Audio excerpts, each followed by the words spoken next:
ساری دنیا میں اس وقت جو جس بات کا ذکر ہو رہا ہے وہ ہو رہا ہے جی کہ ایران کے پاس جو کنٹرول ہے اسٹیٹ آف ہرمز کا، وہ کون سا سیکرٹ ہے، وہ کون سا ایسا پوائنٹ ہے جس سے پوری دنیا جو ہے ہل گئی ہے۔ تو بڑی آسان زبان میں آپ اس طرح سمجھ لیں کہ اگر پوری دنیا ایک جسم ہے تو اس کی جو گردن ہے، جو کہتے ہیں نا گردن پہ پاؤں آ گیا، تو وہ پاؤں ایران کا ہے۔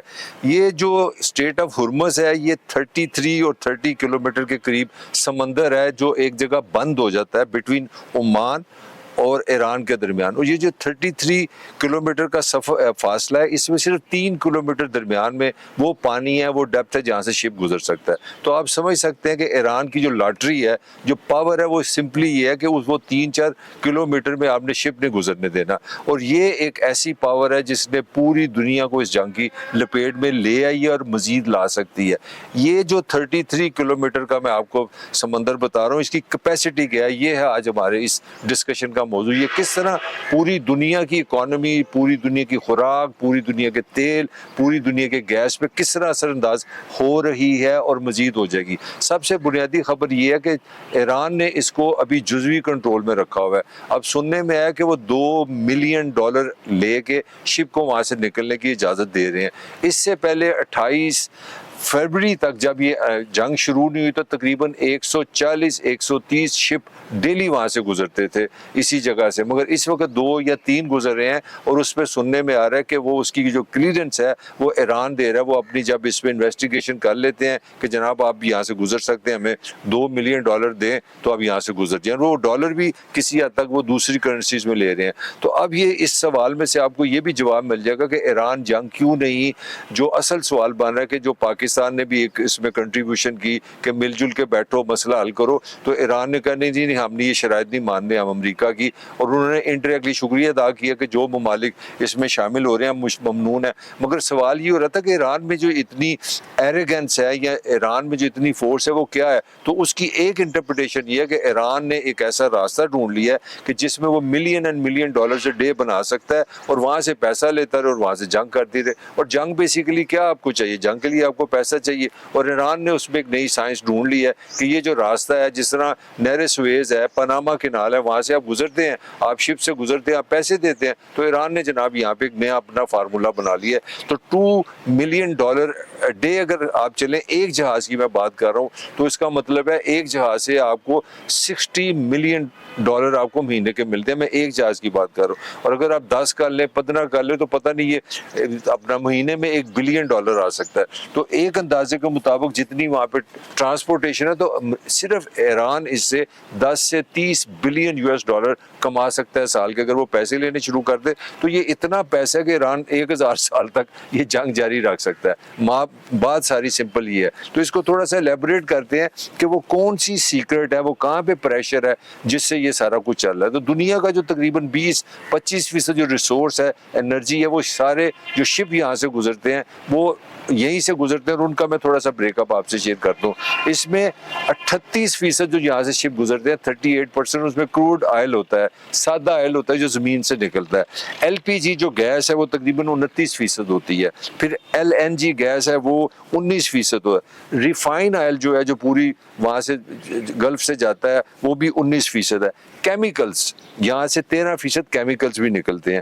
یعنی کہ میں بتا یہ رہا ہوں کہ یہ جو 6-7 ممالک ہیں جس کو آپ گلف بولتے ہیں، وہاں سے جو شپس ہیں جو اس راستے سے نکلتے ہیں، وہ دنیا کو کیا کیا دیتے ہیں؟ کیمیکلز ہیں، پھر ان کے بعد کنٹینرز ہیں، ساری چیزیں، تقریباً 130 سے 140 جہاز یہ سارا کچھ لے کے نکلتے ہیں۔ اب یہ کہاں جاتے ہیں؟ یہ شروع کرتے ہیں سب سے پہلے ایشیا سے آتے ہیں۔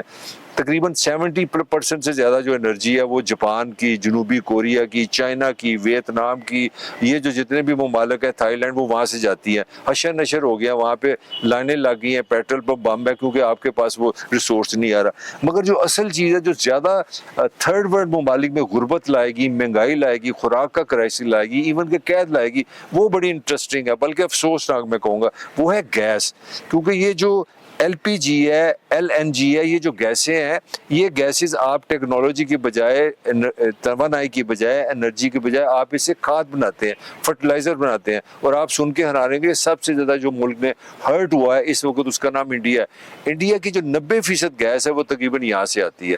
اب انڈیا کی جو گیس یہاں پہ نہیں ہے کہ اس وقت یہ مارچ چل رہا ہے تو وہاں پہ ہوتا یہ تھا اس ٹریڈیشنلی کہ آپ مارچ میں آپ کھاد منگواتے ہیں, گیس منگواتے ہیں, اپریل میں آپ اسے کھاد بناتے ہیں. اور انڈیا کا مطلب ہے کہ 1.5 بلین 1.5 ارب انسان, اور اس کے لیے آپ کھیتی باڑی کے لیے کھاد تیار کر کے آپ زراعت میں چلے جاتے ہیں اور آگے جا کے سپٹمبر اکتوبر میں فصل کاٹ لیتے ہیں. آپ ذرا یہ سیکوینس دیکھیں, اگر انڈیا میں گیس کی قیمت جو کہ ہو گئی ہے, گھریلو جو استعمال ہے وہ بھی بہت بڑا کرائسس بنا ہوا ہے, اور اس سے بڑا جو کرائسس بننا ہے وہ کھاد کی صورت میں بننا ہے. اور جب انڈیا میں آپ نے اس وقت کھاد نہ بنی تو وہ آپ کی کھیتی باڑی کے لیے کھاد میسر نہیں, تو آپ اندازہ لگائیں کہ اگر انڈیا نے اس کو مینج نہ کیا تو انڈیا میں اگلے اس صدیوں میں آنے میں قید آ سکتا ہے. 1.5 ارب انسانوں کی روٹی آپ نے نکالنی ہے, چاول بنانا ہے, گندم بنانی ہے, تو اگر کھاد نہیں ہوگی تو آپ کہاں سے کہاں چلے جائیں گے. تو دو چیزیں دیکھیں اس سے کتنی خطرناک پیدا ہو رہی ہیں. اس میں باقی ممالک میں بھی میں آپ کو بتاتا ہوں کتنی وہاں سے گیس جاتی ہے, اور اس سے آپ کو سمجھ آئے گی کہ دنیا میں قید کا خطرہ ہے, مہنگائی کا خطرہ ہے, کھانے پانے والی چیزیں کس طرح مہنگی ہو سکتی ہیں. تو انڈیا تو 90% اپنی گیس جو نا اسی علاقے سے لیتا ہے. آگے آتا ہے سوڈان, 54% اس کی گیس جو جتنی لیتے ہیں جس سے وہ کھاد بناتے ہیں اسی ایریا سے نکلتی ہے. سری لنکا 36%, آسٹریلیا امیر ملک 32%, اور ان کا بھی بڑا ایگریکلچر پوری دنیا میں مشہور ہے. تو اگر 32% ان کو یہاں سے گیس نہ ملی, وہ فرٹیلائزر نہیں بنے گی, تو وہاں پہ بھی مہنگائی آئے گی. تنزانیہ 31%, یہ افریقہ کا ملک ہے. صومالیہ 30%, اپنا پیارا پاکستان 27% گیس وہاں سے آتی ہے. تھائی لینڈ 27%, کینیا 26%, پھر موزمبیق 22%. آپ اس طرح اندازہ لگا لیں یہ سارے ملک جو اکثریت میں نے بتائی ہے یہ غریب ملک ہیں, وہاں پہ مہنگائی ہے, کھانے پینے کی چیزیں جو ہیں وہ عام بندے کی آمدنی کے ساتھ نہیں ہیں.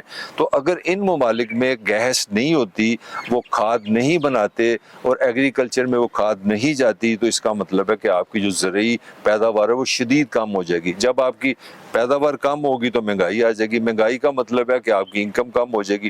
تو آپ اندازہ لگا رہے ہیں کہ یہ ایک جو چھوٹا سا میں آپ کو 30 کلومیٹر کی جگہ بتا رہا ہوں, جس میں سے صرف 3 کلومیٹر ایک جگہ ہے جہاں سے سمندر سے جہاز گزر کے کھلے سمندر میں آتے ہیں, تو اس نے پوری دنیا میں کس طرح ایک بہت بڑا سمجھ لیں ایک عذاب آیا ہوا ہے, ایک الارم آ رہا ہے, ایک دھماکہ ہوا ہے کہ جناب دنیا قحط کے لیے تیار ہو جائے, دنیا ایک ایسی مہنگائی کے لیے تیار ہو جائے جس کا کبھی کسی نے دیکھا نہیں ہے. یہ تو ایک اس کا ایسپیکٹ ہے.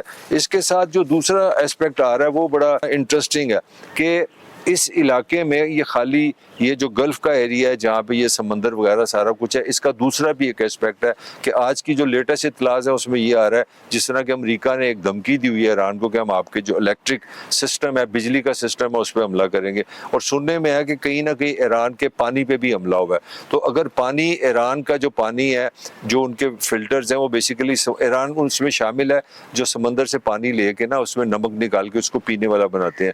تو جو اس ریجن کے لیے عذاب آنے والا ہے وہ اسی جنگ سے ریلیٹڈ, وہ بھی بڑا انٹرسٹنگ ہے.